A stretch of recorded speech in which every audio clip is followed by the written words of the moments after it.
Ayan, dumating na yung sabay-sabay dumating yung order namin sa TikTok at saka sa Shopee. Ito, napili ko to sa Shopee. Yan. Ito sila, yan. Magkakasama yan.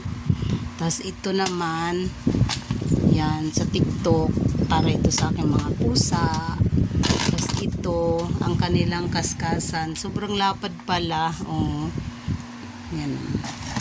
Yan, nag-unboxing ako. Hindi ko na lang na-videohan. Ito na, pinang-assemble ko na. Ito naman ay small para sa aking mga kitten. Para meron silang malalagyan pag gusto ko silang ikulong. Ito naman, ang alcohol. Kasi lagi akong gumagamit ng alcohol at bili ako ng bili sa tindahan, sa grocery. Napakamahal. Pero ito, nabili ko lang. Ito is 175. Isang galon na. Oh. Diba? Tapos bumili na rin ako ng kawali na maliit. Ito ay 11 inches lang. Pero okay na siya pang luto-luto ng kunti lang naman ang lulutuin mo. Okay na to. Huwag ka lang magluto ng pansit na 1 kilo kasi hindi kasya dito. Masyado na yung marami. Ito naman is sa kitchen floor, parang ano siya, apak-apakan. Malapad rin pala, dalawa. Bali 75 pesos lang bili ko nitong dalawang to. Maganda siya ang kulay at absorbent yung kanya. Ayan waterproof pala, waterproof siya. Ayan maganda yung kulay. Diba? Kasi kailangan kasi talaga na pag nag-order yung pangmalakihan na para nang sa ganun katulad nitong alcohol, kailangan malaki na. Hindi abutan ng yun kasi lagi akong gumagamit panglinis sa mga fur babies ko. Yung mga paa nila laging madumi. Ito shampoo nila. Yan.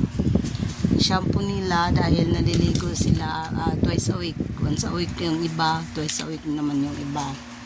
Ito naman, kailangan talaga dahil dyan sila nagpo-pops. Kailangan ko talaga ng mag-order nito. Ito 25 sila. Ito mga 2 weeks.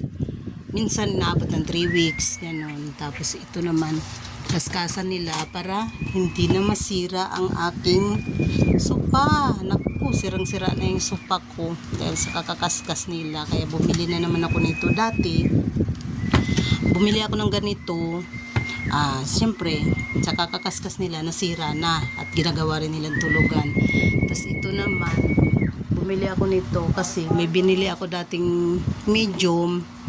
Ayun, binigay ko dun sa shelter na dinalhan ng mga kuting na napulot ko.